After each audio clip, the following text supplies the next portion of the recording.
This is the unofficial One Piece podcast, episode 334 for the week of Monday, August 25th, 2014. My name is Zach. And my name is Ed. And my name is Steve. On today's podcast, we have Matt Cohen, Camel Toad. How are you doing, Matt? Hi, my name is Matt. I'm doing well. I know you just started up your new podcast, the Wayback Podcast. I did, yeah. Episode 2 is up right now. It's a nostalgic look back at all the stuff we used to love, plus a lot of weed jokes. And you can find that on iTunes at Wayback Pod or at SoundCloud at Camel Toad. It's a lot of fun. Thank you, and I appreciate it. It's a really good concept. I'm really shocked it has not been done in some form.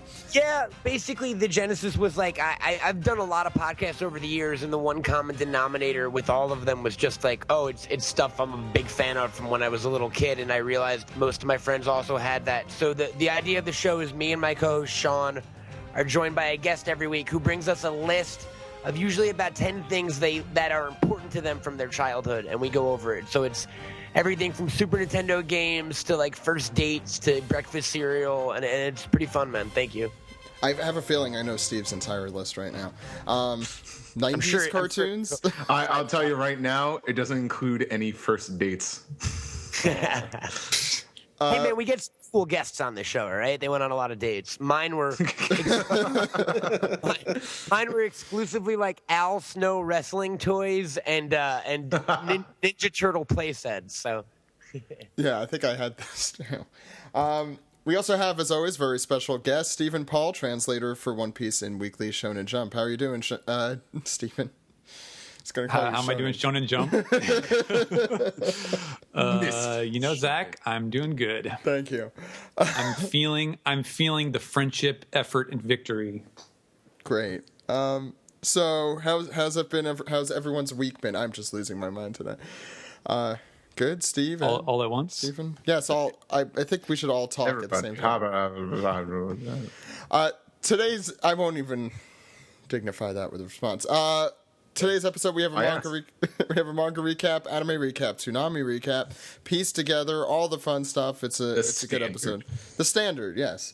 And before we get into it, this is the week people have been asking, including me, so I looked on our own website, and apparently 3D2Y, the big special, the big One Piece anime special that takes place between the time skip, comes out on August 30th. I am really hoping it streams, although I'm pretty pessimistic about that. But hopefully it'll be on some legal. Do people really want to see this thing? I'm curious. I do. Yeah. I want to watch it. Yeah. I guess. No, I didn't see episode of Mary, but none of the specials have been particularly good, in my opinion. But that's just me. But this one is more of a treat. Yeah, you have to think of them as like the dessert to your, main course of steak and salad. No, from what? Okay, but from what I saw from like the episode of Mary, I don't like the overly rendered One Piece characters. I don't think I need to see the definition in Usopp's non-existent pecs. I don't like the over-rendering. Not for One Piece. Didn't this one have the 3D2Y from what I saw had the movie 6-ish look, like that fluid animation? Well, then again, we saw a lot of action scenes. We haven't really seen everything else. That's a good point. I mean, we've seen the movie 6 animation done in the anime before. Not always pleasing to the eyes, but I don't know. We'll see what happens. I think that's all the big news for this week in One Piece. You guys ready to get into the show? Yes. Right. Yeah.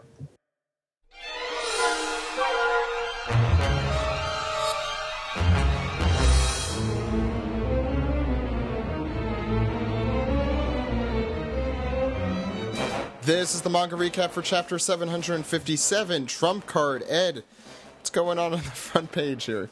Wish I knew more about Yu-Gi-Oh! So I could make a joke about the Trump card thing? Yeah. But I don't, so we're not going to do that. Yeah, I don't really know anything about Officer Barkley, the Forbidden One. Here you go. See, I'm younger than you. I can. So this is volume 6 of Jinbei's cover story. The officer's house is miraculously found.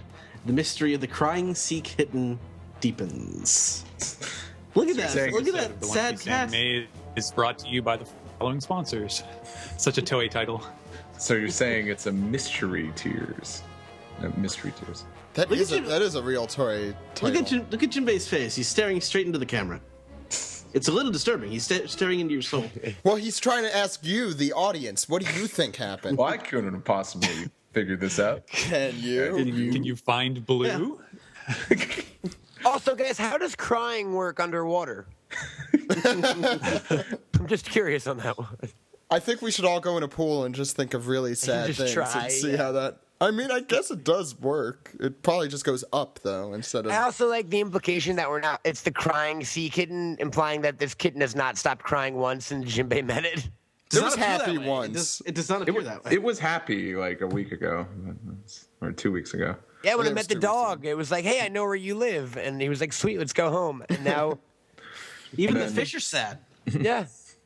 But Matt, you must love these characters, though. They're animalish, yeah. Oh, I want that cat. I want the crying cat with, like, real-life tear action where you, like, load it with liquid in the back. I want the confused Irish fish dog. I'm just assuming he's Irish. He's got a mustache and he's a cop. Yeah, Officer Barkley returns to find his home flipped over, and his only response is, "This is terrible." I think my favorite part of this, though, is the questionation point with the two Officer Barkleys as the point in each of those. Probably. Why are we talking about this for so long? Even that fish in the background is crying. Yeah, what the hell? So sad. The other one just looks like cracked out of his mind. Dude, what's going on here? Wait, that's not crack. That's not how that works. You know about crack, Zach. Zach apparently knows how crackheads are. They just go around just wondering Wistfully. if anything is crack or not. Hey, that's not crack. Those It's are not two crack different, either. Those are two different thoughts. I'm going to keep looking for crack. Why are we still... They drive around in their van and solve mysteries. We talked about this long enough. I didn't think they were on crack. Anyway, Ed, you want to start us off and get us away from whatever the hell we were talking about?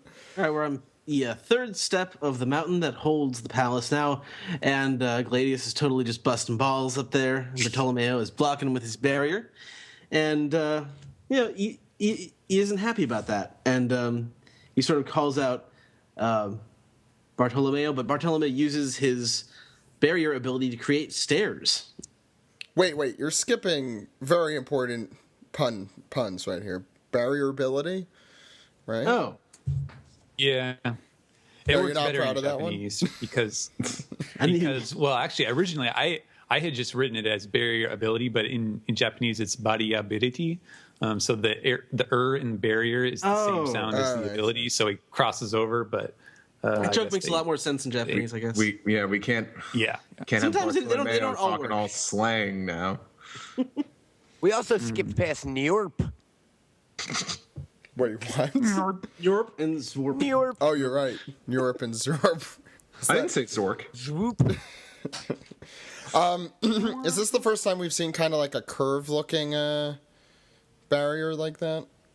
Usually, aren't they just those like... And same with stairs. I'm more impressed he was able to craft a barrier into a long set of stairs. Yeah, I guess that's a little more... Yeah, I was going to say this big panel on the left side pretty much invalidates anything you thought you understood about how this thing works. Like, what the fuck is going on here? Yeah. How does this make sense? This does not make any sense. Maybe it's a plot. He's always in need of more stairs. I mean, they built stairs in Thriller Bark and during the war, and during this Impel arc. Down? Yeah. They could have used Inazuma.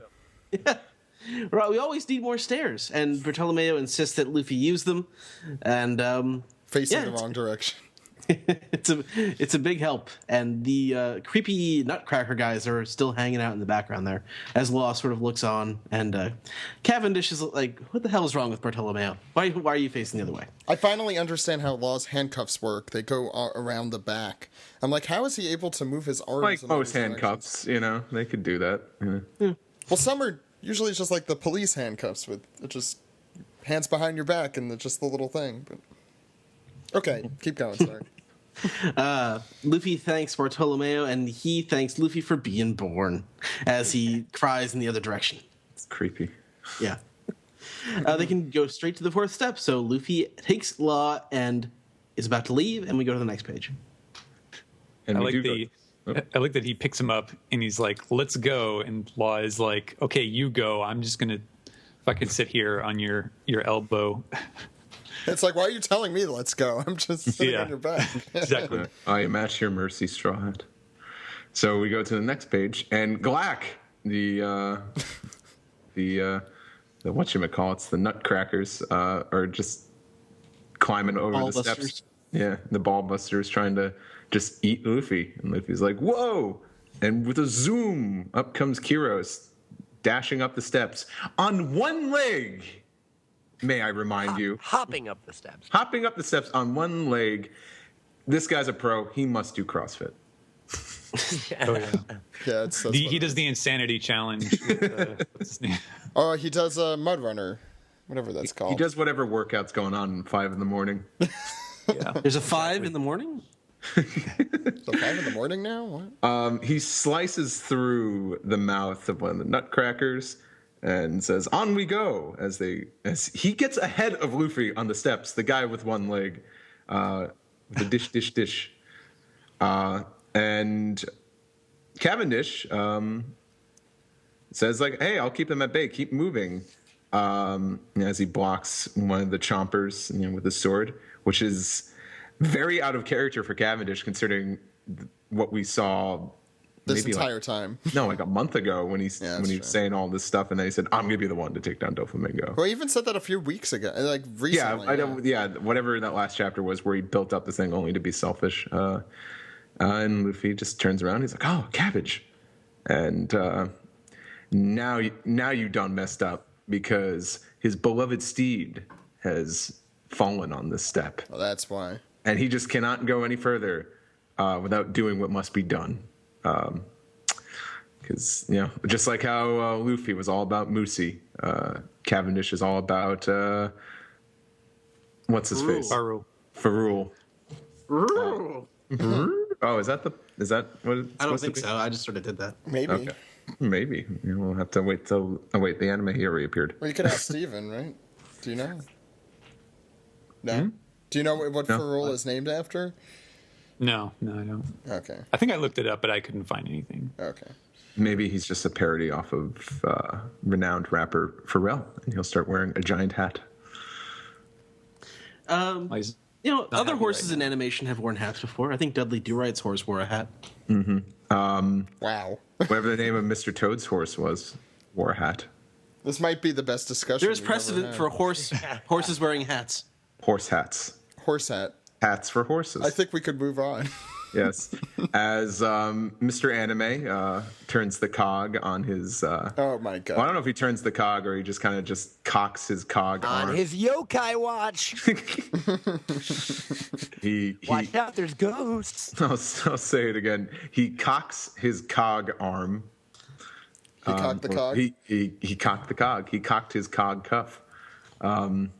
And he unleashes fury of bullets at Luffy, as Robin says, "Hey, watch out!" And as these bullets are, not moving quick enough so we could see them midair, and Bartolomeo leaps and he says, "Don't worry, I got this," and takes a hit for Luffy as he yells out his battle cry. Wubba da Herber. Wubba da Herber. Pretty good. Thank you. Is there a hidden meaning to that, Steven? No, that was just my, I don't know. it was one of Oda's classic, guys getting clobbered vocalizations. Or Sanji's sound that he made in Thriller Bark. What was it? Yeah. Yeah. But the whole point. I like this one. The whole point of this panel is Cavendish restating, what we're all thinking. Thus the joke. What happened to your barrier? As Bartolomeo loves Luffy that much that he will take throw it in the face? He will take a shot. Several. And not use his devil fruit ability. Go through that pain just to show how much he cares. What an idiot. Alrighty, then on the next page, Mayo goes flying because he took that punch, and he says He tells us there's a limit to how much barrier surface he can make at once, and he used it all up on the steps. And then he goes on to say, but it's better this way. I'd be happy to die for Mr. Luffy's sake, and kind of just collapses on the ground, which is simultaneously creepy and adorable. He's a real big fan of Luffy. I just like that he's like, look, man, I can die now happy. I helped Luffy. There's no point in me doing anything else. I'm just going to lay here. And Cavendish seems to be cool with that. He's like, look, just stay here all hurt and stuff until your barrier gets back, and I'll hold them off. Luckily, Cavendish doesn't have to do it on his own because, boom, Cinco, Mano, smack, using those educated hands, Neko Robin, saving everybody, like smashing the face of one of those big nutcracker guys. Mm-hmm. And to which he says, I understand how you feel, Rooster, instead of chicken head, which is nice. Chicken head is not a nice term. No, it's not. So Robin's a classy lady, guys. Yeah, exactly. Everyone's like, Cavendish is like, Robin, it's you. And she says, yep, our captain's worth the risk of our lives. In every situation, Luffy is the trump card that led us to victory. And we get a nice little flashback of the battle raging all around the mountain. Not so much a flashback as... Not a flashback, excuse me. You know, that's what I meant. A catch-up, if you will. A lot of people fighting and Usopp crying, which is about usual. Happy Cinco de Mano, everybody. Yeah, Steven. And on the next page, we even get a little shot. Now, see, this is the kind of shenanigans that, why couldn't we just get this instead? Them doing synchronized swimming rather than all that nonsense with shutting ladies up by kissing them and whatnot. Anyways, yeah, they're still being perverts. And meanwhile, Robin is she's pulling out all the stops. She does the Mille Fleur Gigantesco Mano, and just has a whole bunch of giant hands sprouting out of the ground. Really cool panel. I really love that panel. Yeah. And just check out her reaction to it, her face. Yeah. Yeah, and I like, too, at the top, even though you can't see his face, you can tell Gladius is kind of doing the oh shit face. 'Cause he's got the exclamation points there. But, yeah, really awesome, menacing shot of Robin being like, you won't lay a hand on Luffy. By the way, when did Gladius get into Super Saiyan 2 there? I mean, it's a little bit more intense. He powered down a little bit. Yeah. Sorry, I interrupted. Yeah, no, oh god, all those panels are fantastic. Just before we lose track of this, how awesome is it that Robin is kicking ass again? Like, I feel like it's been so long since we actually saw her really kind of busting loose. And well, not only is she kicking ass, but she's like kicking ass over Bartolomeo and Cavendish, who are two very strong characters that which is awesome for me, because as a person who I struggle to love Robin a lot of the time. It's in these moments where you're like, oh, that's right. She's a Straw Hat. She's one of the 7, or excuse me, 8 or 9, whatever it is. How many damn pirates are there now, guys?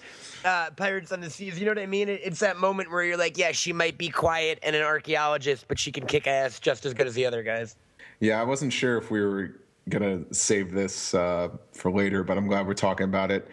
I think all of us have said on the podcast that we want to see Robin and Nami have some more fights, especially Robin. She's capable of doing so much. Totally. I think Zach said himself that her ability it makes awesome fights. And I think you said that, but I'll take credit if you. I don't know. Yeah. We all said it, so we'll all take credit. Yeah. We'll split the credit. No, it's so great to see Robin not only in a fight, and she is fighting alongside 2 other guys, but she's taken the helm and she's just going with it. She's comfortable. She's in the zone. Not only is she comfortable, she's like aggressive and assertive. Yeah, and I love smiling and kind of relishing it. Yeah. Confident. I love it. Makes up for how poorly she's drawn in that middle panel. Oh, it's small. Look at that thing. What am I looking at? So, non-existent organs? Well, on the left side of the page, we have what, in my opinion, it was the highlight of this chapter, the scene between Fujitora and Sabo down in Acacia Town. and the Marines are all running for it because they got a gravity and fire fight happening behind them. They obviously do not want any part of that, and we get this great showdown where they're sort of feeling each other out, trying to tell what the other guy is up to. And Fujitora is like, strange fella, ain't you? Isn't your aim here to stop the Navy? And Sabo is like, what are you doing? Why are you playing dumb? And Fujitora does the, oh shucks, I'm just a poor old blind man. You're not gonna treat me to some sympathy. And then Sabo has a great line. Like I don't discriminate or I don't differentiate. In other words, it doesn't matter to me if you're blind or not. So basically, they're both kind of menacing each other, but also declaring their will to fight if necessary. And Fujitora starts the gravity blade. So do we find out then? I don't know. Does he actually say, oh yeah, gravity blade. So we've been debating whether or not it's the sword or him. We still don't know. Yeah. We still don't know? Yeah, actually, and it's interesting because if I recall correctly, that term that he uses is gravito, which is like gravity, and to is the one of the readings for katana or blade. So it's another kind of a pun in Japanese. It doesn't work at all in English, but that's the kind of the meaning is gravity blade. So you could definitely take it as like if you're arguing that the sword has the gravity power, then it doesn't not fit that theory. It's true, but we don't know for sure. Well, let's get on to the actual fight. We have a move called Raging Tiger, and geez, look at that. I like that panel a lot. Well, you haven't had a lot of panels like that lately. No. I mean, it's like kind of reminiscent of Marineford almost, on a much smaller scale. Well, I mean, in Marineford, there were chapters that had 3 or 4 double-page spreads. Like this, but so apparently the gravity is here pushing sideways, which I don't know why it's so surprising. I mean, if he's able to do it, why not sideways? But we get a really cool panel of just the speed lines. With Sabo there, and he has to just turn into fire to withstand it, which is a really cool effect. Yeah.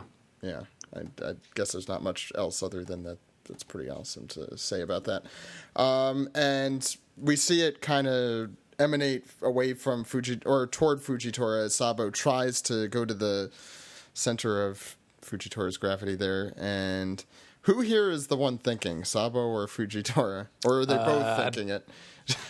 I'm pretty sure it's Sabo. All right. Figuring out what he's plotting here. And so Fujitora takes his sword out again. And I guess, Steven, you have to do this. Oh, okay. His line, whether I roll snake eyes or box cars, I'm fitting to wager my life here. And there ain't no point to the roll if you lose the dice beforehand. Which is a good callback to when we first met Fujitora at the when he was playing dice. Or roulette. He was gambling. It in Japanese. Yeah, in Japanese the line was super awesome, and I spent probably a good 15 minutes just trying to make sure that it came out good. So like the thing about snake eyes and box cars, which is obviously 2 or 12, and he didn't actually say that in Japanese, but it was like one way or another sort of thing. And so I was like trying to make it sound like a gambler, slang and stuff. So that was a lot of fun. It's a really cool line. Now, well, before we go on, what do you think he's talking about? Because it's Fujitora's gamble. Do you suppose that when he says losing the dice, do you suppose that he is referring to Doflamingo? Because from what we know, he wants to scrap the 7 warlords, and he clearly does not see eye to eye with Doflamingo, and yet he's not. I mean, he's still siding with him in a sense, like he is sort of acting as a neutral force that is also going after the bountied guys inside the birdcage and so on. So I kind of wonder, it's not clear for sure, but it seems like to me that that's maybe what he's referring to. Like he doesn't want Doflamingo to be defeated. And I wonder why that would possibly be, if he has to use him as an example of some kind, or what. I don't know exactly what's going on here. It's a very good question. Yeah. I mean, Fujitora. The thing is, Doflamingo, when we saw him a while ago at this point, was talking about how it's like if Fujitora steps out of line, just get ready to kill him, as if it's that easy. Although I think he said it would be difficult. But Doflamingo seems like he's on the verge to just, stabbing Fujitora in the back, so to speak, even though they're not really allies. So, and Fujitora seems aware of, I'm going to say, just about the entire situation as it stands at the moment. I don't think he did at the beginning, but I think he does now. So I don't know what exactly he's trying to do. It's a very good question. And why Sabo? I mean, I don't really understand the point of this fight specifically. Even it's cool. Don't get me wrong, but I think Sabo is acting as the protective force that is keeping Fujitora from going after Luffy. And at one point I think they were probably closer, but now that Luffy's all the way getting up to the top of the flower field, it's not. Not really quite so dire anymore. But so you think Sabo would back off? It would be the smart thing to do. I mean, who cares? I guess at this point. I don't know. Unless he could get to Luffy pretty quickly, which I guess he could, since his power.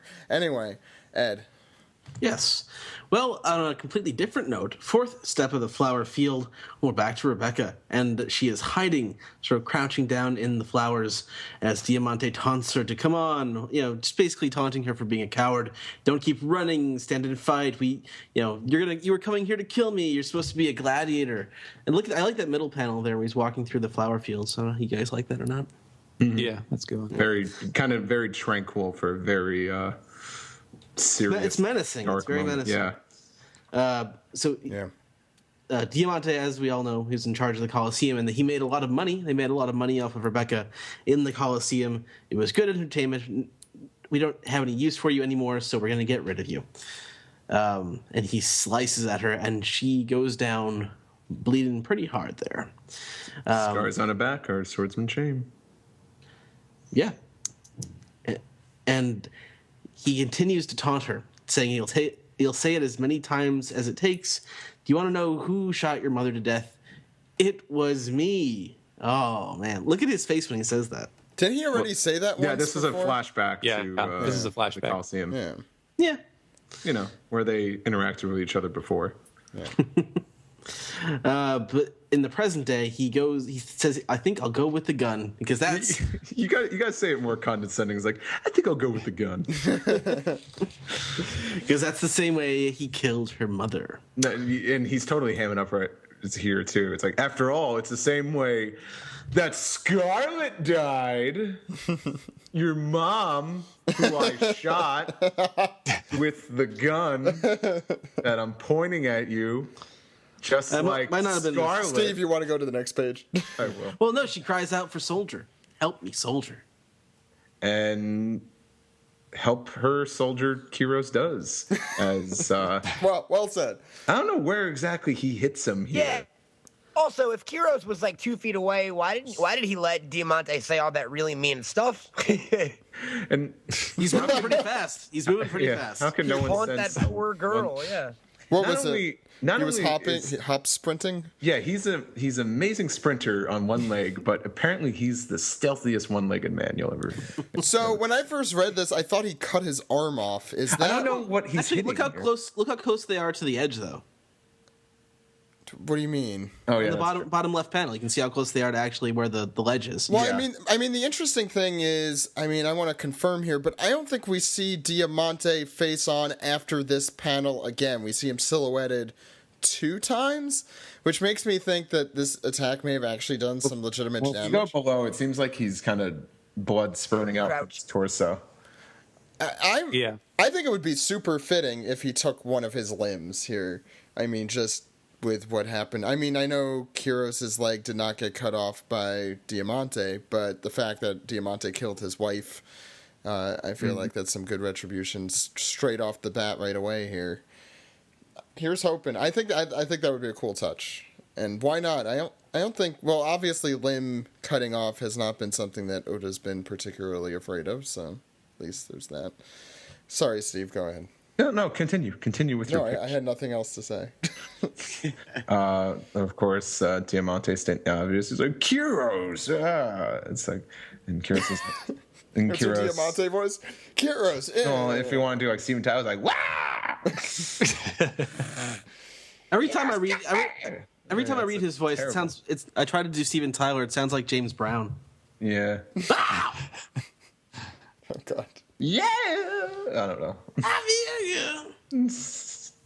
Heroes. I think he feels bad right now. And Kiros, channeling his best Harrison Ford, says, "I won't let you take my family. Not again." Big or shout panel. Taken, starring Kiros. Yeah, starring Liam Neeson's. So, are we going with Liam Neeson or Harrison Ford? Actually, he looks a little more like Liam Neeson. If we're gonna go with that, I won't let you take my family. My daughter. I've got certain skills. I could hop on one leg very fast. That is the one skill I have. I know exactly who you are, and when I find you, I will kill you. By hopping on one leg to kill you. Yes, go ahead. And Diamante hits the ground, and we kind of cut back to, I believe this was Rebecca's conversation with Luffy about the statue of Kiros. And this is a legendary man, the greatest gladiator to ever fight in the Colosseum. And she focuses on that missing leg, and she immediately starts thinking of Soldier. What a coincidence! They both have missing legs. The sad moment when he brought Scarlett's, Scarlett's dead body to her, saying I couldn't save her, and then to the funny moments like when he, he was working hard for that money and gave her a birthday cake and so hard for it, honey. Hit her for racking a discipline. Yeah, all the happy moments. All the happy moments. There was literally one happy moment. You worked so hard. My birthday party. That was it. Continue to hit me on the head. He beat me. Get one happy moment in that montage. And finally, she's laying eyes upon her father once again as she starts to cry. And he says, "I'm sorry, Rebecca. As a toy without a future, all I could do was teach you how to fight. Even knowing that you're kind-hearted by nature, like your mom. But today's the end of that." And I think Rebecca's also kind of like nodding her head. I think maybe that's what shake means. And then we get a really cool panel of Kiros and Soldier both saying at the same time, "You don't need to fight anymore," which is either just artistic usage, or Rebecca's gone crazy and can only see double vision from now on. I think Oda kind of gave him slightly bigger pupils. He kind of seems like he has like those dead eyes that his toy version of himself had. That's so great. And Rebecca's just weeping and she's saying okay. And Diamante, who's clearly not dead yet, but still laying down, it seems like, goes, "What do you mean by that, Kiros?" And he goes, "I mean that the time has come to settle this score," implying that he's going to kill everybody. But before he can do that, someone screams at Rebecca for a key. And conveniently enough, because everyone's only 5 feet away from this, apparently. We're on the cliff, man. Right, just around the corner, man, yeah. Luffy and Law come flying towards Rebecca, being chased by what looks like, and I'm hoping, is a toy soldier eating the stairs under them, which would be really cool. I don't know. It's the Chomp Chomp guys from Chain Chomps from Mario, it looks like. Yeah, exactly. We see a shot of a soldier getting sliced the F up. We see a shot of... Who wants to do the Diamante scream? Who hit me with that, Steven Tyler? Go for it. Ow! Not you! Yeah, I can't get that high. And then the moment I've been waiting for a very, very long time. Yeah. We see a pair of open handcuffs on the ground. And then I think the most badass moment of this arc, Law is free. He's bloodied. He's standing next. Whoa. Trafalgar Law. When did you get here? Yeah. I had no idea you were here. There's Diamante. He's not in silhouette there. Oh, yeah, you're right. He's so freaked out that he stood up off the ground and is now screaming, or huffing at least.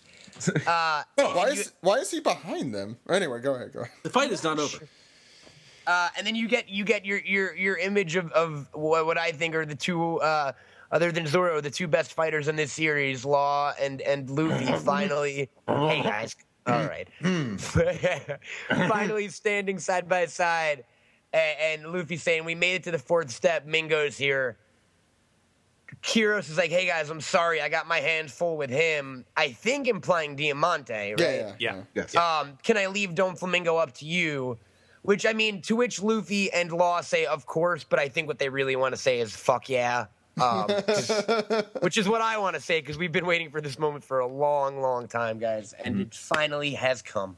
Nope, flashback. Yeah, exactly. Probably. Nope, sorry, flashback 2-week hiatus. Oh, and he's got to go to the hospital again. He's got a hangnail or something. I mean, the guy doesn't sleep. It's amazing that he's still alive, let's be fair. Yeah, it's... Oh, my God. It's the hangnail again. I mean, One Piece isn't the series going on a break this week, so... Yeah, exactly. Well, at least it's not Hunter x Hunter, that's true. That's the joke. No, I mean, at least it won't be gone for like 2 years and then come back. That's what I meant by that. Okay, I do like the extra emphasis in Law's line where he's like, "Finally, I'm free."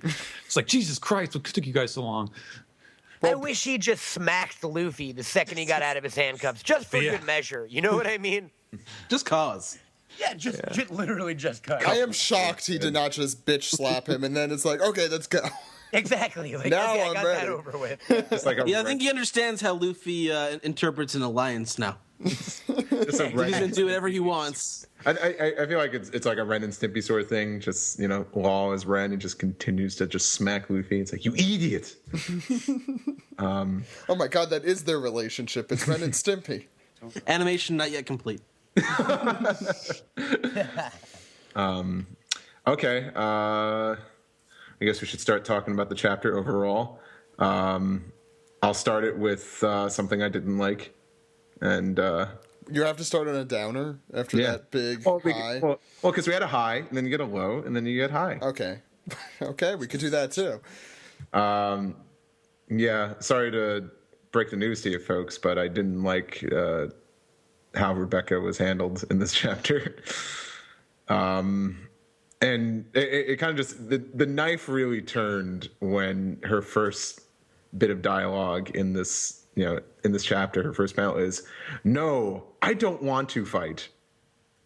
Ugh. No, you know what?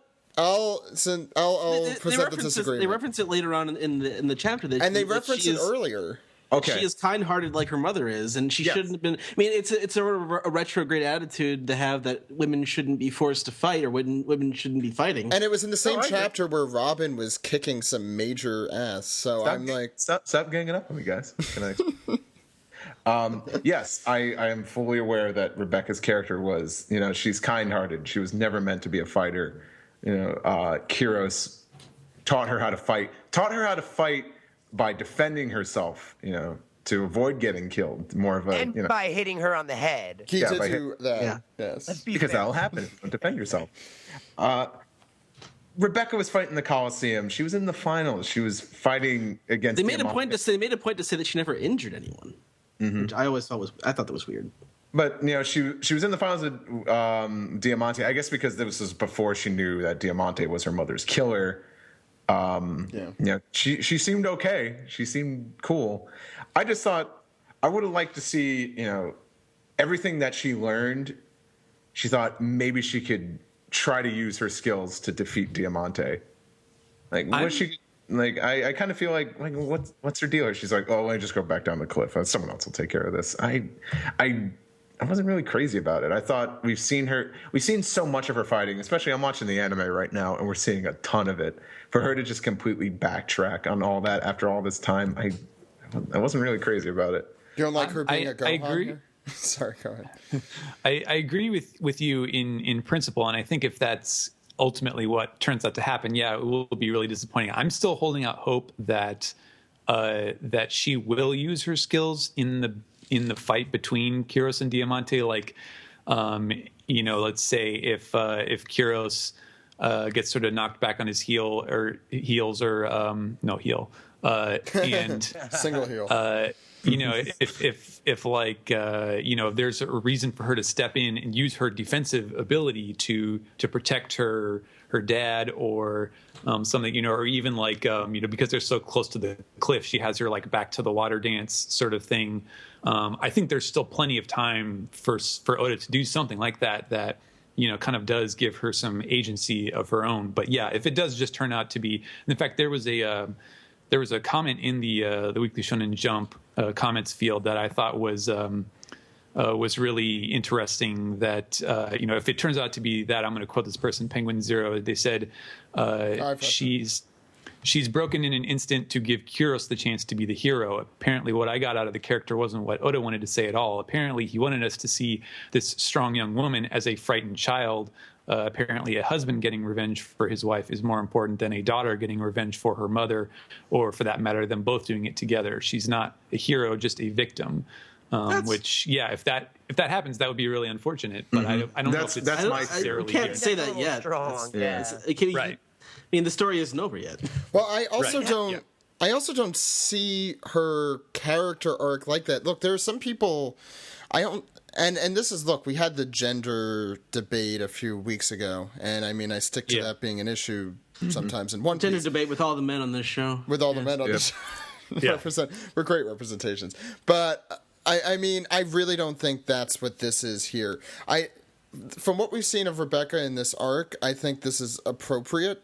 And, I mean, I know it's fine if we disagree. That's actually great, because we should have different opinions on the podcast. Do you guys think it's going to last, though? I mean, I and this is just my opinion, but I wouldn't, as a writer of anything, I wouldn't pass up on the chance to have a daughter and her father, that's true, fighting side by side for their that's what I was looking for. For their mother's honor. So maybe it's just a momentary thing, and maybe Kyros does get knocked on his ass, and she realizes, oh, wait a minute, that's right, I'm really good at fighting. Mm-hmm. Yeah. Like I said, the fight's just starting. Yeah, there's still hope. I unfortunately, I think I'm coming from a WWE world where a wait and see attitude just doesn't cut it anymore. Like the internet's smart, criticism of all the booking that's going on right now. Yeah, I am being a little bit smarky, but I don't know. Maybe Rebecca, because Rebecca looks a little scuffed up. Maybe she tried fighting Diamante and then she just thought it was hopeless. True. I really hope it's not just she just got up there and it's like, oh, it's Diamante. Bye, and just took off. I hope that wasn't the case, because we've been introduced to Rebecca and we've learned so much about her. We've seen her fight so much, and she was raised on this whole, fight to defend yourself. You're not fighting to kill. I want to see that come full circle, and I want her to use that. I want that to be used here, and I do want to see Rebecca and Kyros team up, because, like Steven pointed out, that comment, it's a very good comment. Like, why does the husband have to exact revenge? Well, look, the daughter has a right too. I don't want to see Rebecca as a victim. I think it would be very entertaining to see father and daughter fight alongside, because I don't think that's ever really happened.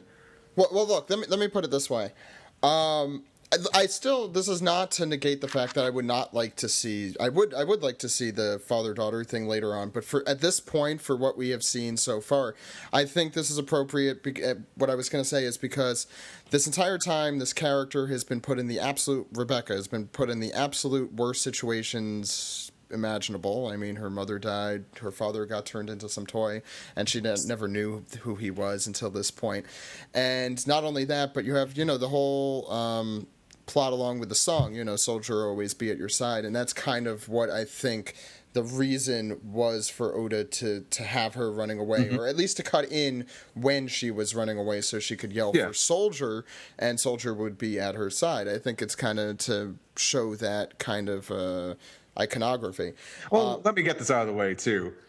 It's not like I Kiro showing up caught me by surprise. I knew I knew that was going to happen. Yes. I wanted it to have the right kind of setup. I'm not saying it was surprising. I'm just saying I think this was I enjoyed this situation as it played out.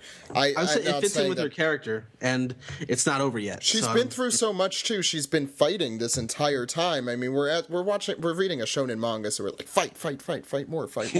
But she's been doing it this entire time, and more than any of us, I could guarantee you, could handle.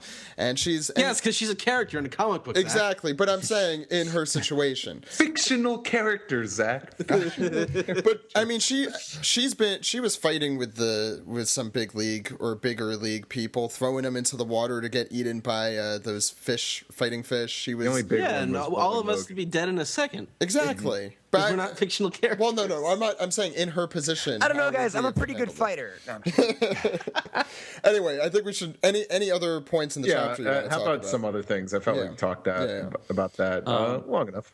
Cavendish was being serious in this chapter. Yeah, no jokes from him really. He was not. I mean, he's a classic narcissist who cares about his animals more than he cares about other people. I did like that. We already talked about Robin being awesome. Glad to see her having a fight. That was fantastic. I think that was probably the highlight besides the law stuff of the chapter for me. It's like when someone's talking to you about something that you love that they just started loving too, and it's like, now you understand. It's like people who are really into Kiss. Like, you need to listen to Kiss, man. And then you get into Kiss, and they're like, now you know. It's like that with One Piece.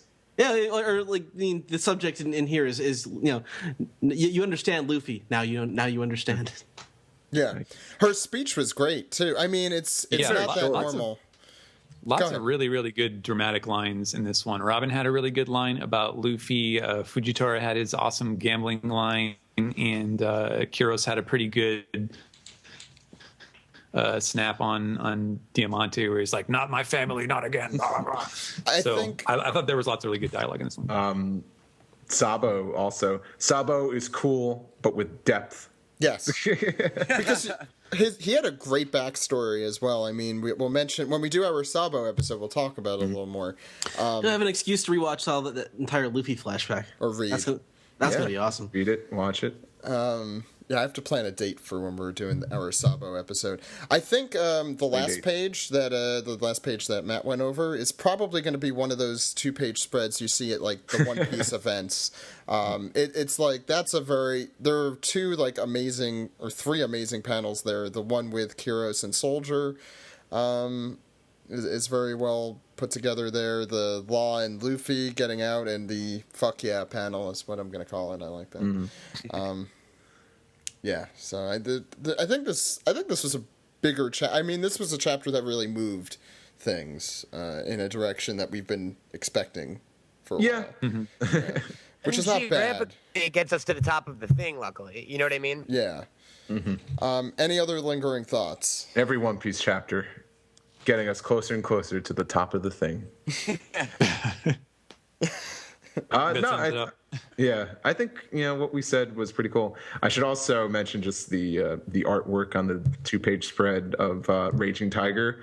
Oh my god, it looks so great just because Oda. It's like Marineford again. Yeah, well, Oda and his team were able to really show like the 3 dimensions, like the depth in like the buildings, how they're curved like that. It looks great. I don't necessarily think. I don't know if Oda worked on that so much because I know he usually just sticks with. The living things and his assistants work on backgrounds and stuff. But it looks incredible. You can tell he did the 2 guys, and then all of the wind things. Mm-hmm. It's all the moving things are his, and then the really fine detailed background stuff is the assistants. Which we've seen a lot of in this arc, with especially with the Pika destruction too. There's been a lot of like buildings demolished, which I've thought those panels have been particularly awesome. And it's in a very weird and different way since it's with that gravity. It kind of bends in the middle. I like that. I'm excited to see what happens next. I think is usual. Can I just point out that Laoji is doing a jumping splits to avoid getting hit in the nuts by the old guy? I forgot his name. Yeah, by Chin Zhao. Look at that. He's a spry old man. Yeah. They're having an old man fight. Don't Just say. thought I'd point that out. Okay. Grandpa fights. Grandpa fight. Okay. Any other thoughts? Surprisingly, I think sometimes this happens with manga recaps, but I like this chapter a lot more now after talking about it. Yeah, I think I could say that as well. In a way, there was a little bit that happened, but a lot of this was a lot of talking. So, yeah. I always appreciate them more. After I think it was balanced. I think it was like half and half, pretty even. Mm-hmm. And it even had a little. Think that Law.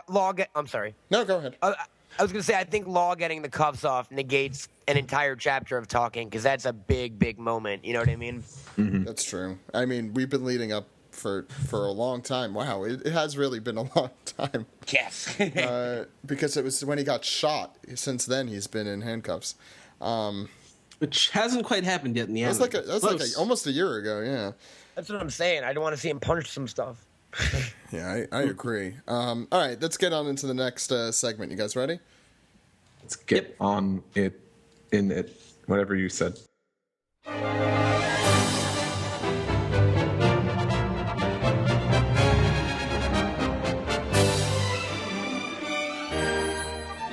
This is the anime recap for episode 658, A Big Surprise, A True Identity of the Toy Soldier.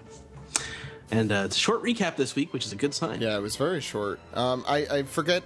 I always skip over it, so I forget they used the chibi heads. No, I think they used a little bit of the ending to last week with Barty and Luffy. Yeah, but it was short. Yeah. Oh, yeah. It's like 3 minutes total. Not trying to find something to complain about. I thought, I was really surprised, but I was like, oh wow, they're just getting right into it. Mm-hmm. And we have the return of a shonen Luffy as Bartolomeo imagines him, and Luffy just sort of walks on by, even though Senpai did notice him. Oh my god, that was hilarious, but also weird. It could be both hilarious and weird, right? It's amazing. Red. That's an old reference to something no one understands. Okay, so it was funny, but then it's kind of just at least with anime Bartolomeo, it got me asking, what kind of love is this again that you have? Yeah. I mean, that kind of fandom always. I love you, Luffy. Want you to walk with me. I'll take a good care of you, baby. He has a man crush. I mean, that's what it is. Baby. Yeah, it's. I don't think it's what a lot of people are hoping it is. Every guy has a man crush. And Bartolomeo's, it's the entire straw. I'm not going to decipher this too much. It's just filler. Also true. It was funny nonetheless. Like I said, the one tweet I have, Jesus, it got so many retweets and favorites. I actually. At the time, I wasn't watching One Piece. I was going to watch JoJo because I hadn't seen Friday's episode of JoJo, and that's the first thing I see, and I was like, "Oh my god!" I couldn't think of what the context of that was, and then I watched. I'm like, "Oh." I mean, I knew what the context was. It's not like Hancock showed back up in the anime. Well, that's what I thought. Maybe. Yep. No. Anyway, we head to the scrap heap, and here come Sai and Hideo and the Funk Brothers and Ricky and Tank. And Ricky is revealed to be King Riku, hence the name. Riku Doldo III, Rebecca's grandfather. There's touching piano music going on in the background. I was a huge fan of his voice, and I meant to look it up, and I completely forgot. So his voice has pathos. You know, he was talking about how he couldn't protect his daughter or his granddaughter. He's lost a lot the last few years. I called it that typical awesome old Japanese voice, like of the kind that Norio Wakamoto, obviously not anymore. Well, it sounded very different. It didn't sound like every other old guy in One Piece. It to me, it stood out. It sounded like a very unique voice. Well, it should. He's a little more of a unique character, I think. Well, he's a very prominent character in this arc. He's also very prominent. And you kind of skipped over all of the we see all the guys in the scrap heap down below. We hear Abdullah and Jeet's voices. We've heard them before, obviously. But it's kind of a quiet moment with them. They have really weird sounding voices. I like it. Well, just for those who are curious, Masashi Hirose is the voice of Riku that sees some of what he has done. He was the secretary in 009. 009. How do you pronounce it? Cyborg 009. How you I'm going pronounce crazy. cyborg? No, the word cyborg wasn't in the name for that. Is he anyone prominent in anything? Because I don't recognize any of these characters. Hades and Fairy Tail? Nope. I know Hades from Hercules. Well, you guys are Ed. You're a Paranoia Agent fan. Does this? Yeah. Akihiro Takamine. It was a pretty episodic show. So so it's just probably from one episode. That's what I thought. God, I don't recognize. I recognize a lot of these series. I just don't recognize any of the characters in them. Ramba Ral in the Gundam series. Other than that, I don't think there's anything. Jeez. Herbert von Meyer and others and Lupin the Third. Okay. Well, okay, he's voice characters. We get it. Do you? No, really? Please continue. So Elisabello II remembered who Riku was. Tank, of course, as I think I mentioned. Cried they actually have him swearing in the subtitles. It's like I forget exactly what it was, but it makes sense when like a guy like Tank swears or something. What swear was it? I just sort of, I don't know, damn or hell or something. Oh, yeah. It was just strong language, but it doesn't. It sounds weird. Suggestive dialogue. It sounds weird when like a good guy main character says it. And they talk about how Doflamingo is like the world's biggest arms dealer. We kind of already knew that, but the broker is Joker. Yes. Oh my God. I laughed a lot when I forgot to write that down though. Let's see. There's with the toy, even the toys, they stand up and bow for King Riku. They use season 1. They use Arlong arc music. Yes, I love that scene in the manga. I still love that season in the anime. Not season, scene in the anime. Yeah, Dressrosa's former soldiers there. Meanwhile, Hack is on the phone talking. I wonder who you're talking to. Talking to some girl who could that be? No idea. Yeah, the anime took it a step further. They just couldn't wait. They're like, oh, we just want to show you who he's talking to. I'm like, where's the mystery? Meanwhile, a goo comes out of nowhere and grabs Sai. But a goo. I thought you said that like it was a name, like a poo. Like, then a goo came out of the sky. I mean, it's probably not the first goo time that has he's a Peter woken pedal up on. covered in sticky goo. I mean, he is a sailor, so. So, Zach, you were saying? So he gets taken. It's a bad touch. There's a bad touch. It's he was taken by what? How was he taken? By sticky stuff. Now that's what I call a sticky situation. Oh my God! I'm just waiting to say that. So yes, he was taken by that sticky situation by Treble. Who we know this is Treble at this point, right? Yes, yeah, we saw Treble in Punk Hazard. Oh yeah, several times, yeah. Sorry, I forgot all of that dialogue where he was annoying and he talked too close. Yeah. Anyway, so Boo and Don Jinzhao tried to stop it. It didn't really work. So he gets turned into a toy, a monkey symbol like that. toy. There's a hand coming into his face. It's weird. Yeah, bad touch. And I really, really, really like Treble's voice actor. Yeah, can't wait for it to get annoying. Which is going to happen. But it's very, very appropriate. Yeah, that's really all I have to say about that. We go back to the flower fields then, and we have the Tontada army having a little rally there. I think I almost copied the entire this is all exposition here.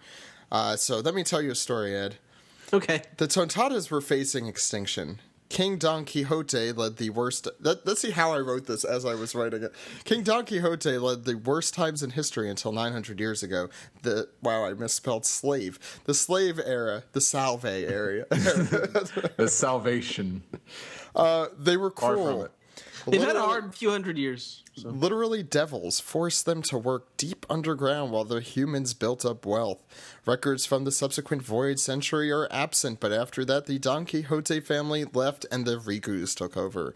They let them free.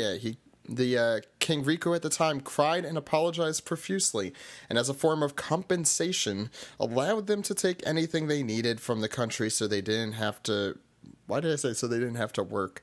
I guess so they didn't have to slave away anymore.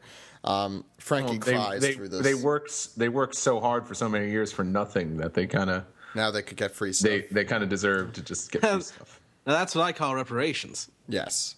That's exactly what went through my mind. It's like, all right.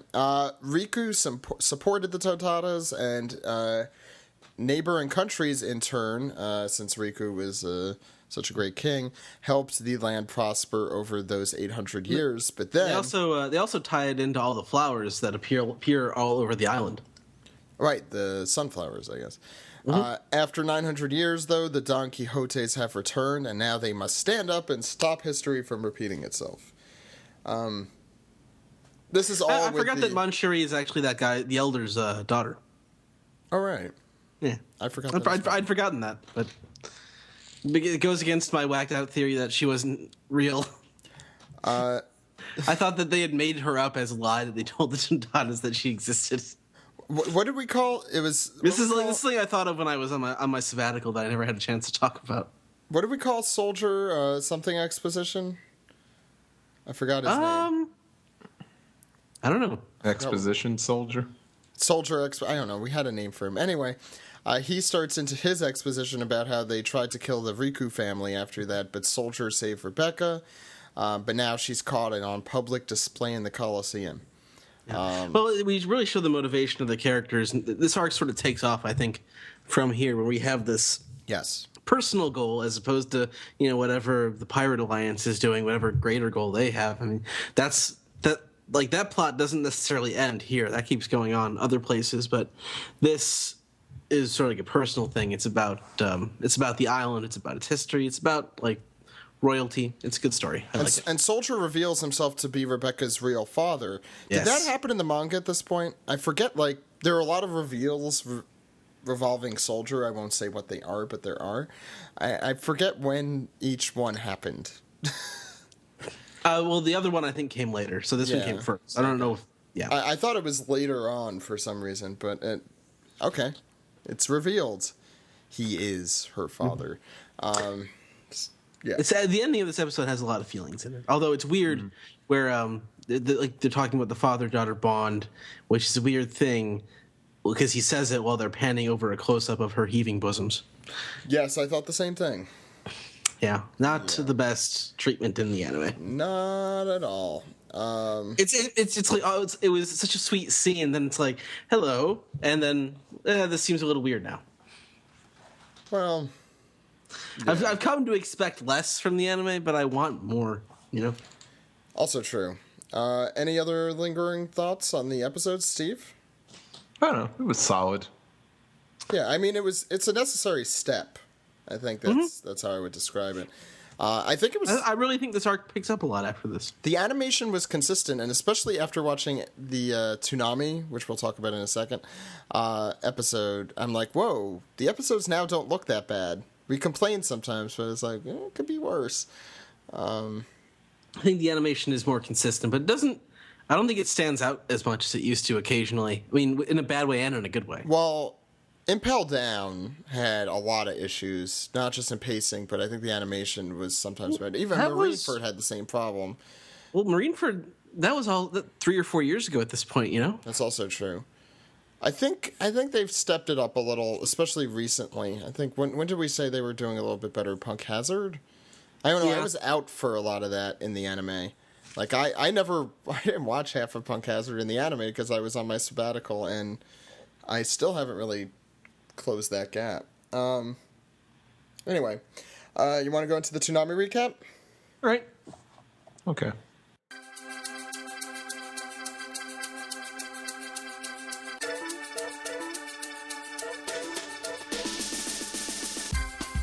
This is the Toonami recap for episode 268, Catch Up with Luffy, the Straw Hats All-Out Battle. And we are officially halfway through the first DVD set of Annie's Lobby, thank God. Halfway through, we got a ways to go still. But... How many episodes until, the good stuff? 5. 5 more? 5 or 6, yeah. So that'll be, October will be, or no, late September. Oh, so those flashback episodes are the good stuff? Well, there's good stuff before that bad stuff. That's true. Oh, yeah. I'm talking about. How do you think Toonami's going to deal with that? Well, they'll probably see. just play them because a lot of people haven't seen those episodes. Because that would actually it makes more sense than it did. On Toonami than it did in the Japanese. Japan, I do agree. I think those episodes airing on TV aren't such a bad thing. Yeah, but for us. Oh well, I should really ask. Do you think they're going to play the shorts? Oh yeah, of course. Oh yeah. How? That was like the whole. That was the whole like. The best reason for those not completely sucking. That was like like when those episodes came out. That I had been watching the anime for like a half a year at that point, and like that was like some of the first like goodies that I remember getting from this. Like you have to sit through some crap and you get a really awesome little short thing afterwards. Well, let's go through the ratings for last week. This is for August 16th, 2014. One Piece, first off. Ranked number one in its time period among adults 18 to 24 and 18 to 34, and all targeted men. Very good job there for One Piece. Overall, Toonami did very well on those rankings or ratings. At 1:30 a.m., One Piece scored a 754,000.5 household ratings. I again would not get terribly discouraged. Toonami overall, compared to last year, just the ratings have not been what they were. I also think that, as we said last week, it's probably in comparison to everything. I think it's still doing very well. I mean, it was not a big drop-off from Shippuden, and not much different than Gurren Lagann. And apparently Hellsing Ultimate is coming to Toonami in a couple weeks. It's coming into the Black Lagoon spot. It's coming in at 3 a.m., from 3 to 4. It's the full hour because it's the OVA. Well, so those are pretty long. Some of those are pretty long, yeah. For the 18 to 49-year-olds, One Piece got a 424,000, also very good. And last year, for those curious, One Piece got 1.1 million. But let's also be fair, the episodes last... I don't remember what was going on last year, but the episodes right now are not great. I think we could say that. Speaking of, why don't we get into... Oh, wait, before that, trending this week. Trending. One Piece did trend at number 8 in the U.S., so better than last week. That's because Jose is not here this week to curse us. Is he bad luck? Is that what you're saying? Well, last week he was. He came in for just that, and then he left. And he left us disappointed. He left us disappointed. No, and Jose's been on when it's trended. I don't think it's him. So last time Luffy fell off a cliff, but wait, he's still hanging on. Let's talk about we got to talk about before the title card stuff at this point. We have to talk about it. I guess. It's always a good time to revisit Frankie biting Spondum's head, but at this point, you have to watch through the recap. Even on the DVD, I sort of watched through it on 1.5 speed. Everything sounds like a Hong Kong action movie. Everyone running really fast and talking very fast makes it amusing, at least. And I think there's a little scene of Luffy hanging off the cliff, and all the guys of the Marines end up hanging off of each other. Yeah, which I think is new material. I don't remember that from last episode. Luffy runs on their faces, and then suddenly 7 minutes have passed, and it's the title card. It was 7 minutes this week. 7 minutes. I think it was 6:45, but yeah, it was 7 minutes. I'm actually pretty happy that I was asleep through this one accidentally. I actually fell asleep at my computer while watching Toonami. I was made fun of. I was made fun of because my finger was still on the keyboard and I was just asleep. Works does that to you. I try. I'm an adult and it is sad, and a nerdy one at that. Yeah. Anyway, we have a whole Looney Tunes gag at the beginning where they're trying to stomp his hand, which I believe is literally out of Looney Tunes. Okay, there's that.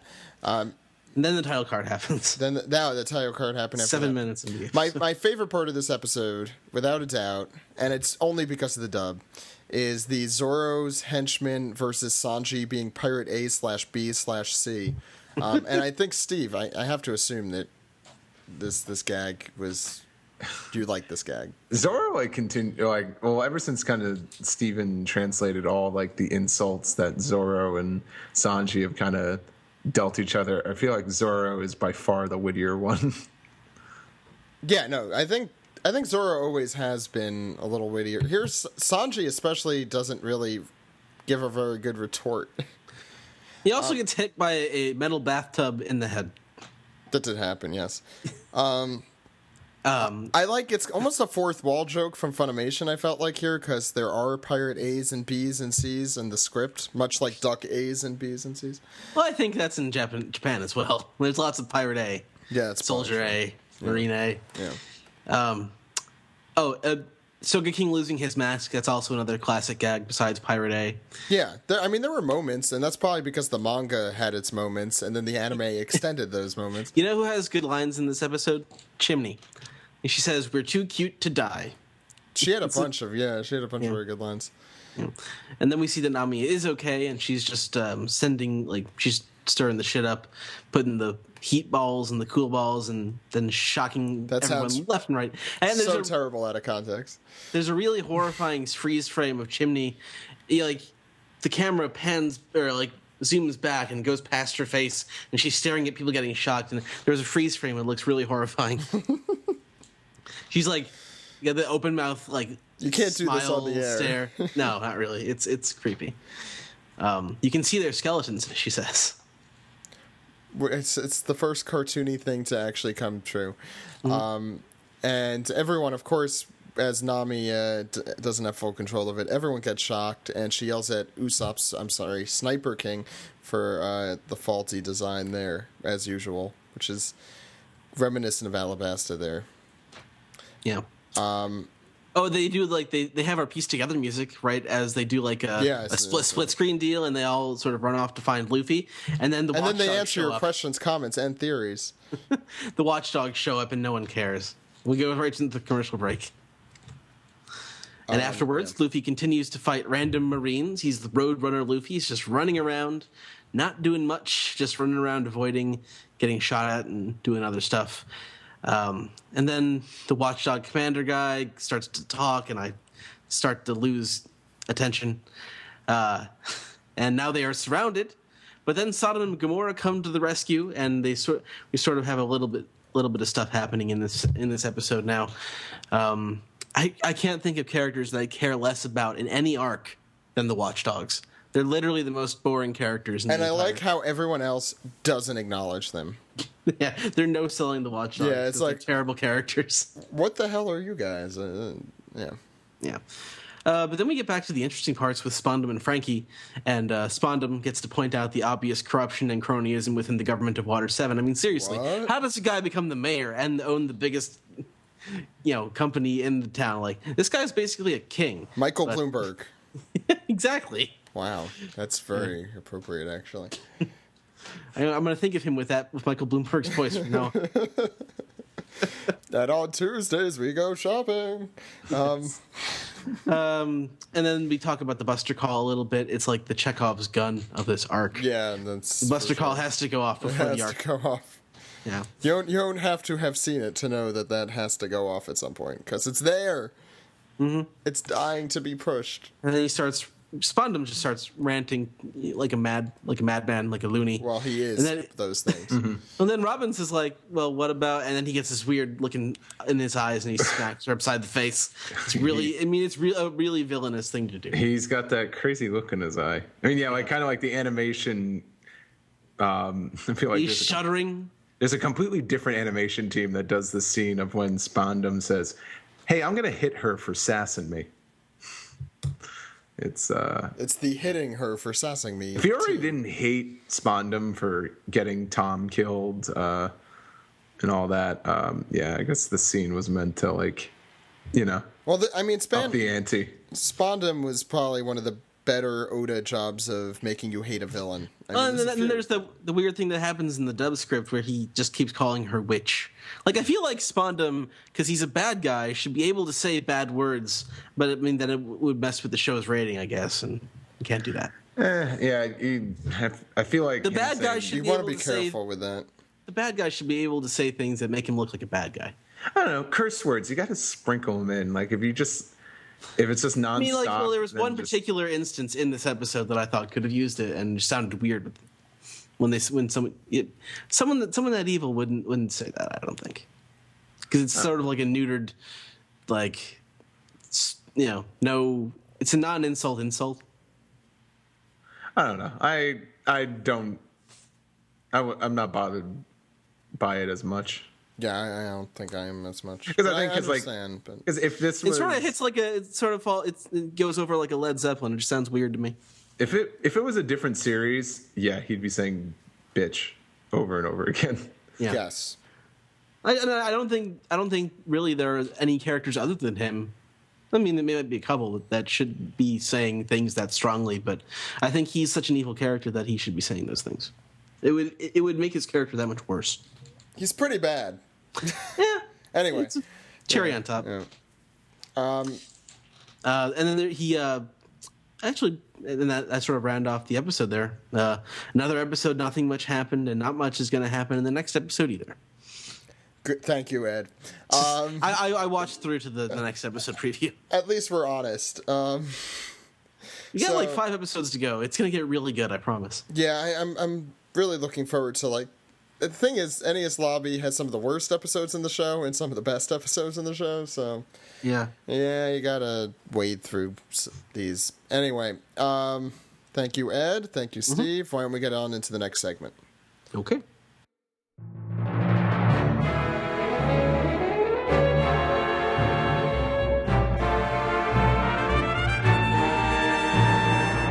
This is the Piece Together segment where we take your questions, comments, and theories and then answer them into our microphones. Let's start out on One Piece Reddit.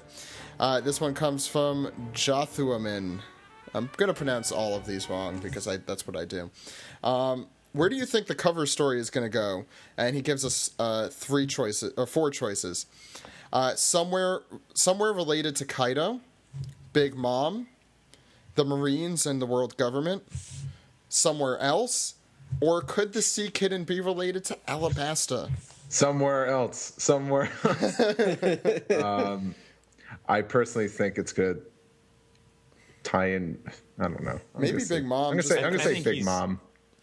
Yeah, I think he's going to wind up meeting up with Sanji and Nami and Chopper. That would be a really cool. Mm-hmm. That would be really, really cool. I don't know how the hell starting like this it'll get to that point, but that would be cool. I don't know. Hope cat stopped crying at some point, guys. That's a big if. Yeah, that is a big if. Stacy C435 says, and I think this is an alternate universe theory. That's what AU stands for, right? If the Straw Hats on Dressrosa lost the fight and were turned into toys, the rest of the members on the Sunny would forget about them. The crew would find it weird that their Jolly Roger is a straw hat and change it to 2 curly eyebrows and become the Twirly Brow Pirates and sail for the all blue instead. What do you think? Woo!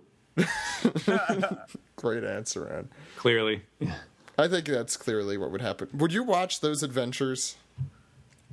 Yeah, probably.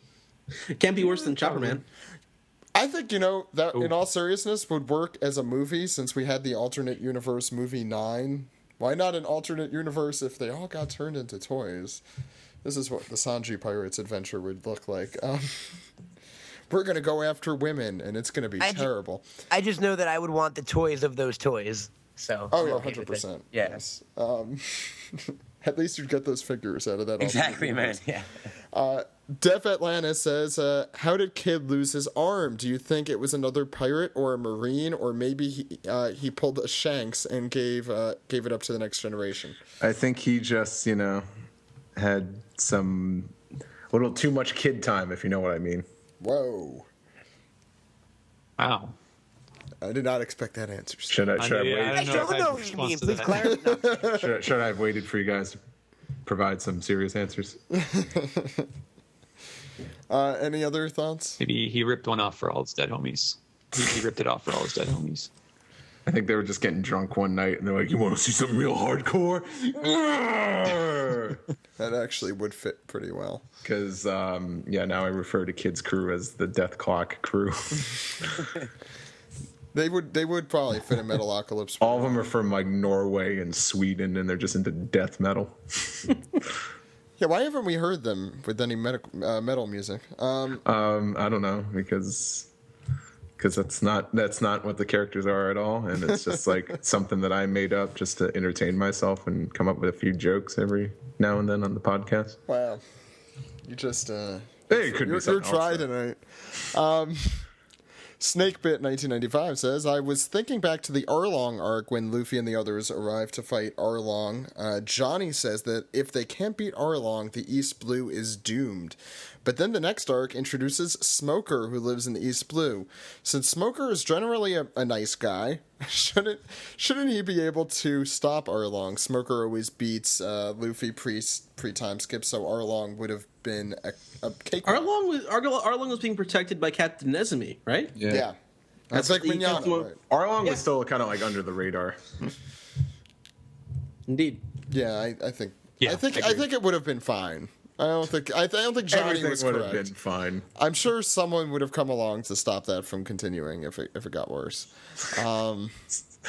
Hey, I thought I told you to stop, Arlong. Tracker Rock says, should we assume from Robin's expression and the shading on her face that she's about to get rough with those hands?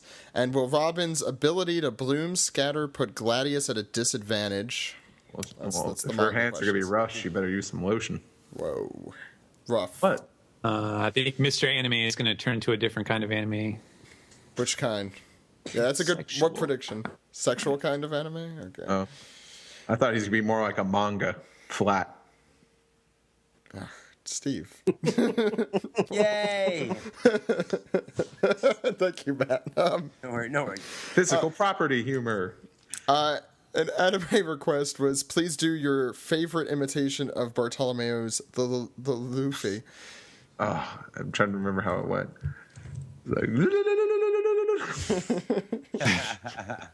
It was really ridiculous. Which is appropriate. Yeah. And the person responded to that question, that sounds kind of dirty. Anyway. Gear second, unless anyone else wants to try that. That sounds like a no. I think we got it. Gear second. Thank you, Matt. Do you think Kaido is a creature who ate a human-type fruit? Because it was stated that he's the strongest creature in the world and Whitebeard was the strongest man in the world. It's an interesting theory. Yeah. That'd be an interesting twist if Kaido was originally an animal that ate a human. I don't know, but I don't like saying, ate a human fruit, because different type of human fruit or whatever. Different type of human fruits, and they really got to be different from each other. Like, of course, like Sengoku turns into a big Buddha. That's oddly specific. Is that the only other one we saw? It's the only one we've seen. Well, what other... I guess a good question. What other types of human fruits would there be? Well, there's the Paulin fruit. Obviously, that's what Dellinger ate. Obviously ate. Which has some shark-like properties for some reason. No, he's a shark that ate the Paulin fruit. Oh, I see. You're right. What the an idiot I am. That Paulin fruit that comes with a fin. Okay, I guess no one's answering that question seriously. So... This one comes from My Name is Asak Schrader, and he says, so it looks like Cavendish is staying behind with Bartolomeo and Robin to fight the Giant Toys and Gladius. So do you think it'll be those three versus the Toys and Gladius, or do you think maybe Hakuba might come out and cause even more problems? I think we've all said Hakuba's going to come back. Yeah. He's got to, I mean. He has to, or if he doesn't, then that is the worst convenient plot device. That's basically what this guy said, too, yeah. Hakuba has to come back, or there was just no point to that other than to have Rebecca win without actually winning. Yeah, and it wasn't even really like it was that funny or amusing. Like at the time, like it wasn't like a joke thing like Usopp's face, where there was something really hilarious that came out of it being such a Deus Ex Machina. So yeah, I think that would be really disappointing if it doesn't come back. Yeah, I'm surprised there hasn't been more gags with the Hakuba thing. It's kind of been, that was a while back too. What was that, like almost a year ago? It was around the same time as the law getting into the handcuffs. It's around what's happening in the anime right now. So that's a year. Yeah. Okay, Ed, it's time to check the emails. I don't know if you have a song for this. Not really. Okay. Good job there, Ed. Emails. He always goes straight to strong bad. Senor Law asks, would it be possible for you to do a segment with Mari Morimoto, Viz's translator for Naruto, along with Steven and Greg in the near future? I guess that would be more for Steve. Have you talked to... I have been on panel with her a few times, but she... from what I understand, she is a veterinarian. Like that's her main job, and then Naruto is just something she does on the side.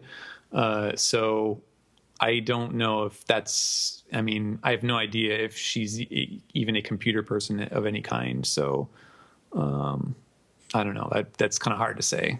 I guess seems like a long shot to me.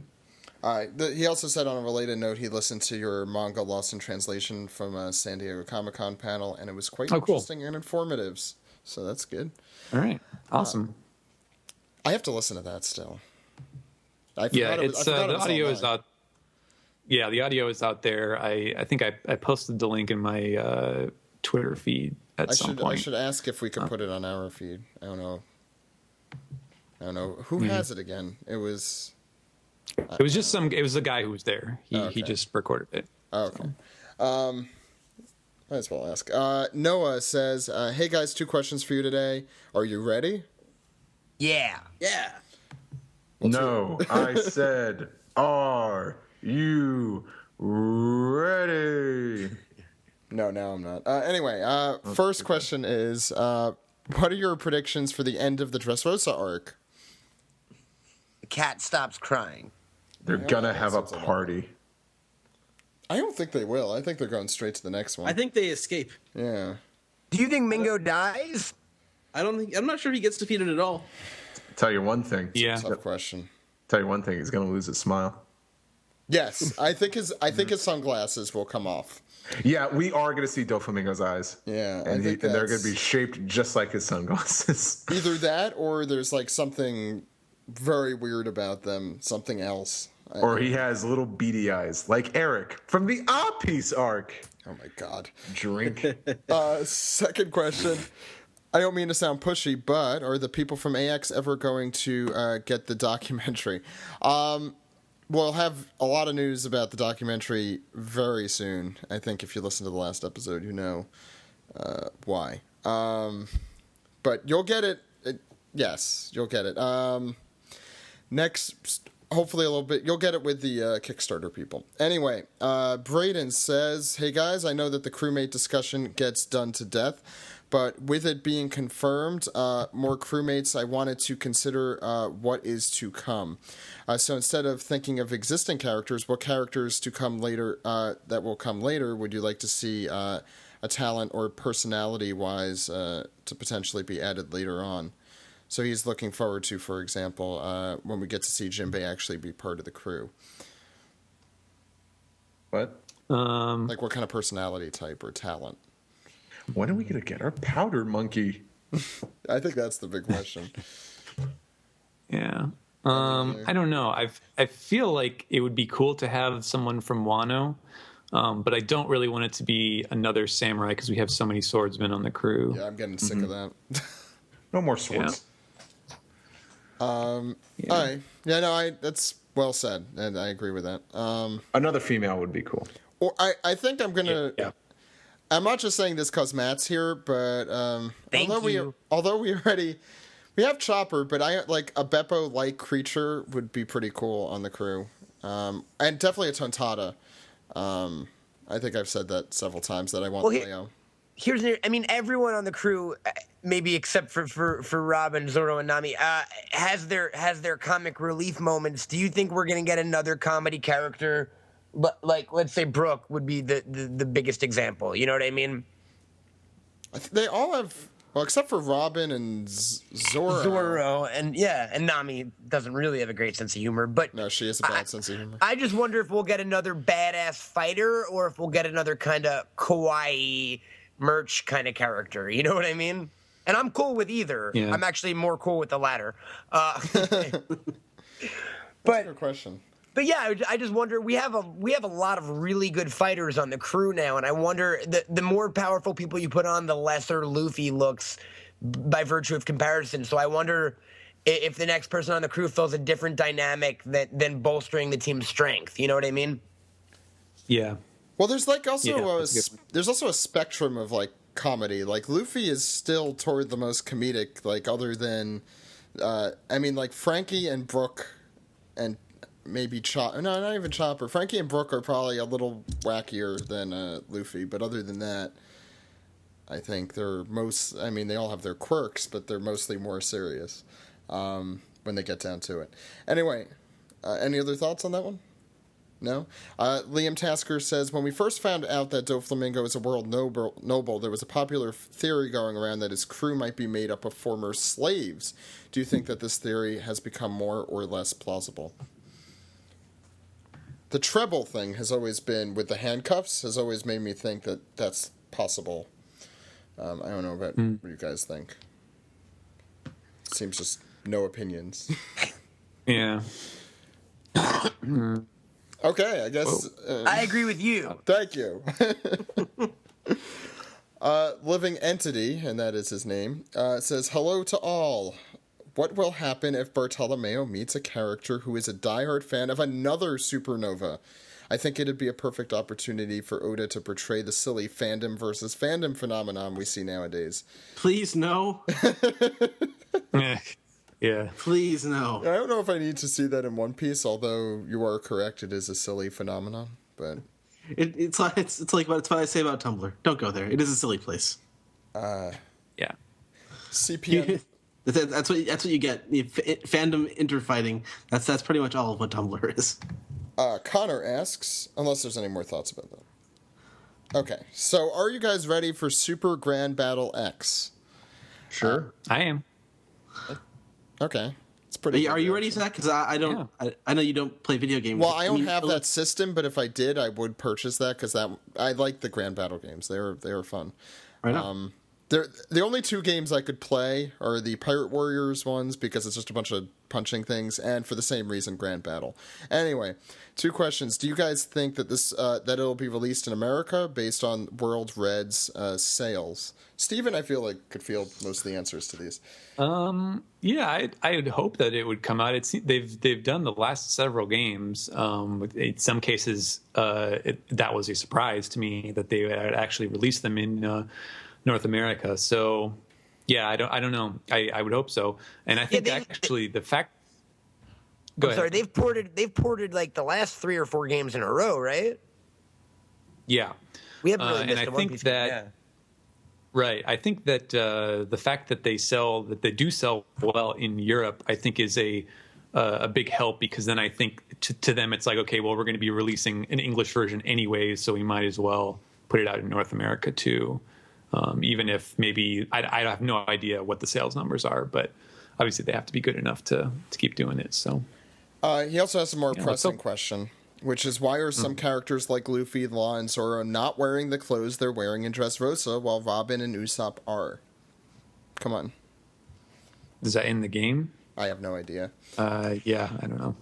Ed, it's time for everyone's favorite segment. It's time to piece the tweet. Yeah. It's time to piece the tweet, where we take your Twitter questions, comments, theories. I don't think we have a lot this week, but we did have a lot of everything else, so that's fine. First one comes from Danny Newman, who asks, do you think Mega House should have given us a Bartolomeo epic face? Seems a wasted opportunity. Yes. Although, wasn't there one? There was. Oh no, it was his. What do you call it? Heel face they had. Yeah. Well, I mean, there's. It depends on how popular of a character he becomes. You know, maybe he's the next Trafalgar Law. We'll never stop. I guess merchandise. I guess we'll find out. I guess we'll find out in the popularity poll that comes out later this year. I think he'll be up there. Yeah. Yeah, I love Bartolomeo, but yeah, no. So I think all of us really love him, right? Deeply. Kill Bart. Kill Bart. Alex James asks, what are your thoughts on some of the epithets in One Piece that we don't know the meanings of? For example, Shiryu's. I'm not sure what he means here. What's epithets? Shiryu of the Rain. Oh, okay. Well, yeah, that's maybe he could make it rain. Do we? Yeah. Didn't even think of it like that. Okay. I'm trying to think of some. Yeah, I can't think of any. Yeah, I don't know. Off the top of my head, I can't think of any that aren't already completely. Oh, well, the big one would be like Sawtooth Arlong. Why is he called that? Evening Shower Conjuro, I think is the new one. Yeah, that's a fair one. He likes just a guy who likes their to go last names though. When he gets home, he just likes to take a shower. He goes to the gym. He goes to the gym. Well, now we're going into a different direction. Well, at least he's not called Afternoon Delight Conjuro. Oh, that's the other partner in crime. I'm sorry to answer this question so poorly, but I just can't think of any right now. You could keep going. Okay. Catherine Bush asks, which two characters do you wish could meet? Example, Boa Hancock and Bartolomeo, which coincides with the return of Bishonen and Luffy in the anime this week. Oh, God. So they would be perfect, I think. Yes. Maybe Vivi and Rebecca should meet. No. I have no desire to see that. These characters are too similar that I think if they meet, just, the universe will explode. They'll explode, yeah. They'll explode into cotton candy of hair because one's pink and one's blue. I mean, the same thing with Hancock and Bartolomeo. I know people have asked me on Tumblr, and I would have liked to have seen Sanji and Dellinger meet. Could have been funny. I actually think Bartolomeo and Hancock may meet before the series ends. Yeah, I would not be surprised about that. And it will be fantastic because they'll be fighting over him. I'm gonna jump. Oh, I'm sorry. Go ahead. I'm sorry. Two other characters I really wish would meet: Luffy and Dragon. that's good. Dry. I like that. Matt? Yeah, I'm gonna jump on the Mayo train as well, and I'm gonna go to an old standard of mine, Bartolomeo and Buggy, because I feel like they're the two most annoying people on the planet, and I would like to see which one would hurt the other one first. Someone forgot who Satori was. Yeah, fair enough. I also just want Buggy to come back in the baddest way possible, so I'll take any chance. Satori and Wanzi. Is that what you were going to say? Satori, Wanzi, Satori's little brothers. Oh, God. Mr. Nine. All the characters voiced by that one dude. Mr. Nine, yeah. Beppo. Beppo is also voiced by Beppo. Just them form a Although crew. I like Beppo, but the rest of them I would not mind if they all fell off some sort of cliff. Beppo doesn't talk. Get very grating. Beppo does talk. Beppo talks. Yeah. Beppo talks. Beppo's a big talker. We just haven't seen him a lot. He's a big boy talker. That's not what I said. He's talking now. Look who's talking. Look who's talking. Beppo! Oh, you can keep going. Okay. Jonathan St. Martin, are you guys as disappointed with Rebecca's response in this week's chapter as I am? If so, how can she redeem herself? See Manga Recap for that discussion. Yeah, pretty much. Yeah. Joshua Pong asks, why is the Going Merry called the Merry-Go in the Viz translation, Stephen? I guess this one goes directly to you. Well, that's true. Okay, great. You get to get the blame I have to answer for the sins of the forefathers. Yeah. I don't know why. I mean, obviously, if you think about it, the name Going Merry is kind of weird. Like, it doesn't really make a lot of sense. And there does seem to be kind of like a merry-go-round joke there in a way. Yeah, I don't know. I think it was probably also just at a point in the series publication where they were doing a lot of stuff with 4Kids, or they were following 4Kids' lead in a lot of ways they were trying to get the series big, and obviously the TV series is what's going to lead that charge, and so they probably kind of just had themselves railroaded into that. I feel like if it was today, we would just roll with it because it's obvious that people can handle slightly weird phrasing for things. So and that's why we still have the Thousand Sunny. It's just weird because it's called Thousand Sunny, but like in the anime they refer to it as Sunny Go. No. Well, Go really. Go is that's just the Japanese thing for like a vehicle or a ship or something. Like so merry-go, like Speed Racer, Makagogo, right? Hikaru no Go? Yeah. Okay. No, that was about Go. It actually was about Go. No, I know. I'm making a joke. Wow, that's silence. So yeah, that's where that comes from. Okay. Sai-chan asks, what kind of plot or story would you like to see in the next One Piece movie? Well, first off, happy birthday to Sai. Happy birthday. You're the birthday. You're the birthday. You're the birthday. Boy or girl. Had to be done. Would you like a song? Hell no. Great. You just said one earlier in this episode, didn't we? Oh, yeah. The alternate universe trolley pirate movie. I like that. I'm trying to... That may work better as a TV special now that I think about it. Yeah, that's true. Yeah. I think anything along the lines of what they did in Zed, it does not... I mean, when I say that, I mean a character study that fits within the universe, but also is accessible to people outside. I think that's a great formula.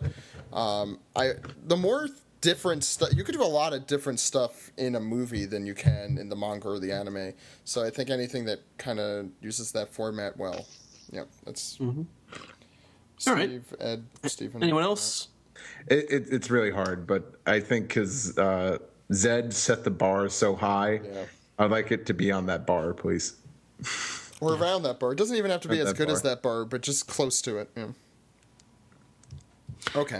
Next one comes from Jose Argumedo, who asks, which American artist would you like to see make One Piece artwork? He wants to see Ash Throp or Rebecca Sugar. Well, Jose Argumedo, I don't know who this guy is. No idea. I don't know you. Never heard that name before in my life. If I did know you, I would tell you Sounds that... like a cop. Is he a cop? Rebecca Sugar, Halloween last year, she did draw the cast of Steven Universe dressed up as the Straw Hats.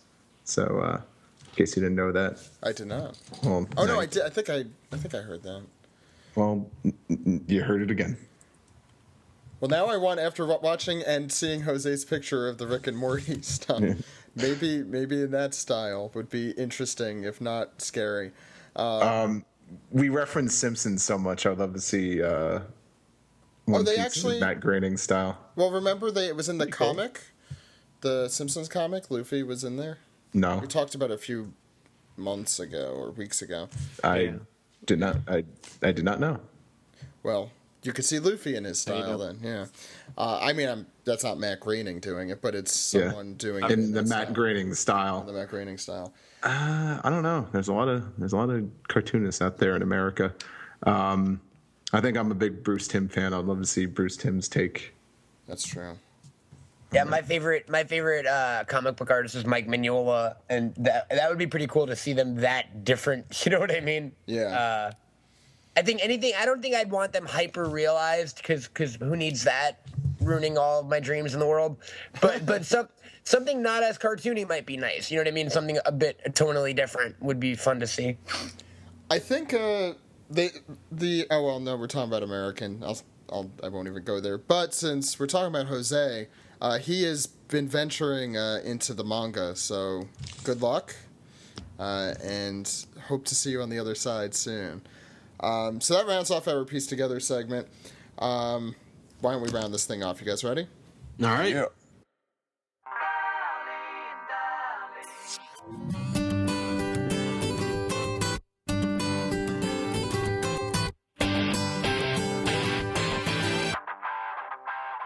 This has been the Unofficial One Piece Podcast, episode 334 for Monday, August 25th, 2014. Great episode today. We had fun and controversy, as usual, in the Manga Recap. We had an anime recap, Toonami recap, pieced together all the fun stuff. Again, hopefully we'll all be able to check out 3D2Y this week. If not, hopefully it'll come out at some point. I'm sure Funimation is trying. Sometimes that's there's just a lot of hoops to jump through with. I don't know. I wouldn't have them focus on TV specials when they haven't even released all the movies. That's a good point. Well, if they released it, I think people want it streaming, which is different. It takes a lot less work. There's a lot of different issues involved in TV specials, so we haven't seen any of them. That's true. I don't think there's anything coming up immediately. I mean, convention-wise, right, Steve? You're a little more in touch since you're. I got some cons, but in terms of us as a podcast going, I think we're pretty much done. We're gonna do a meetup in New York Comic Con. I have decided. I just have to figure out where, and it'll be on Saturday. I just don't know where and when on Saturday. Maybe either Bryant Park or maybe that park near the Javits Center with those weird tables. I don't know if you remember that, Steve, with the wind and the helicopters. Weird tables. Well, we'll do one of those since I think a lot of people are coming in for this one. That con is intense. Anyway. Yes, they're in. It takes place in a tent. No, that's not what I meant. Matt, where can people find you?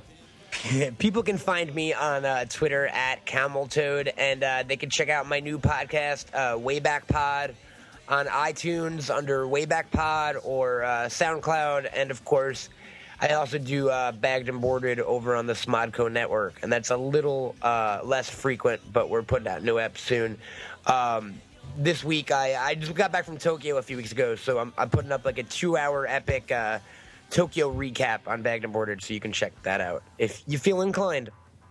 I do. Steven, what's happening with you?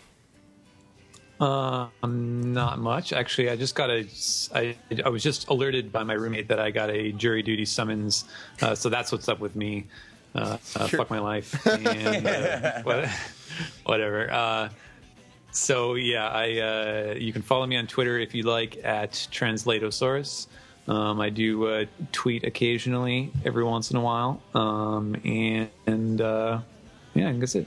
You should follow Tina Fey's lead and just dress up as Princess Leia and see how that goes. To avoid jury duty. Do I also have to? I don't think it's fair for me to serve on a jury when I'm actually a hologram. Well, if it's anything, when I almost got picked for jury duty, I caught up. I read a lot of One Piece. Yeah, that's what Steven wants to do. You know what's great about jury duty, Zach? We'll never get to serve on a jury. High five, Ed. Yeah. Woo! Yeah, nice. Okay. Totally did that via Skype. You went through law school just for that. That was the only reason I spent all of that money. Do you not have to serve jury duty if you're a lawyer? Nobody, you can't. No competent attorney will ever have another attorney on a jury. Yeah. Oh, that's awesome. Apparently, you can just say you're racist also, and that gets you out of it, guys. Quick tip. Well, I think the best tip is probably just to say you're very prejudiced to one side. Like, I always... Say you hate police. That's a good one. That's a good... If it's a criminal one, yeah. Yeah. If it's civil, I don't think that's going to do much for you. Unless it's against a police officer, then it might. Yeah. Or you hate... Or you assume all defendants are criminals. Wow, I'm learning so much on the One Piece podcast. Ed, what are you that talks about everything related to I'm looking for a job, so if anyone knows of any law-related jobs in the Northern Virginia, D.C. area, I'd like to hear about it. Feels like less than a year ago I was doing the same thing. Yeah. I'll also be on this podcast every week. You can listen to me then. Steve? Well, I will be on steveyurko.tumblr.com. Check me out for art updates. And that's awesome. You could also go to my main website. That's steveyurko.com. As a fucking cat wants to scratch at a bowl of water. Why do you do that? Why do you do that? The water is right there. Just drink it. Just drink it. Good. Man, you're as abusive as Kyros was to Rebecca. Oh, apropos. I'm getting Fire Crouch flashbacks here. Fire Crouch with his sprinkles. I'm sorry, guys. I'm an artist. steveyurko.tumblr.com and steveyurko.com. Check out my art stuff that I made. Also follow my webcomic, Jason and the Princes of the Universe, at jasoncomic.tumblr.com. And you could also follow me at Twitter at steveyurko. Okay, okay. Ed, where can people contact us as a podcast? Zach, they can contact us at OnePiecePodcast.com, Twitter.com, YouTube.com, and Facebook.com/OnePiecePodcast. OnePiecePodcast@gmail.com is our email address. OnePiecePodcast is our Skype name. We post stuff on OnePiecePodcast.tumblr.com. Also, subscribe on SoundCloud. You can subscribe on the Stitcher Smart Radio app. You can subscribe, rate, and review on iTunes, or call us on our phone number. Zach? That phone number is 347-497-MAGI. Maji. That phone number is 347-497-6254. Call anytime. Anytime. Maji. You're getting the hang of it. With your questions, comments, theories, suggestions for how to talk more about gender politics, because I know you guys love it.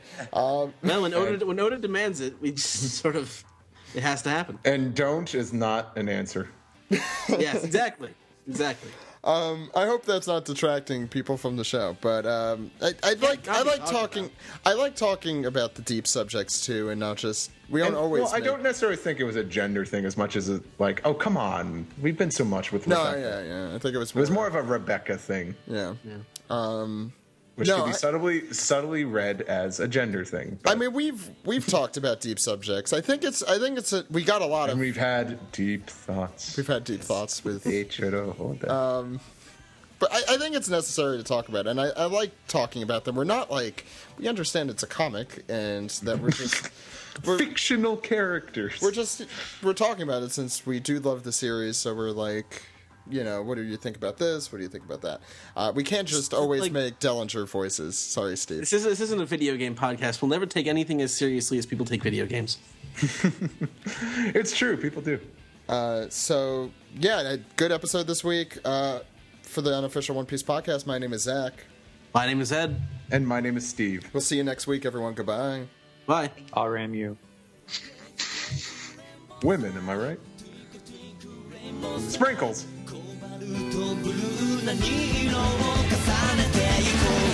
Crazy, crazy rainbow star. Twinkle, twinkle rainbow star. 瞳に映った悲しいリアルを壊せぬくもり